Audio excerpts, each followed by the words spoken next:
अस्सलामुअलैकुम। आज मैं बना रही हूँ ये केरी का और पुदीने का शरबत। ये गर्मियों के लिए बहुत अच्छा होता है। थोड़ा सा पुदीना और 2 कैरी मैंने काट ली। 1 गिलास पानी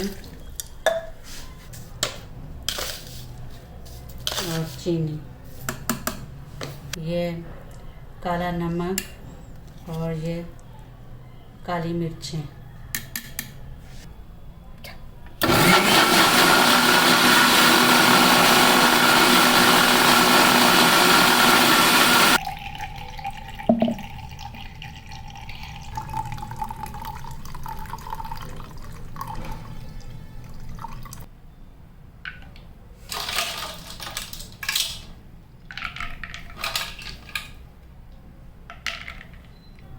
ये हमारा मज़ेदार कैरी शरबत तैयार हो गया है, जो गर्मी के मौसम में बहुत अच्छा होता है सेहत के लिए।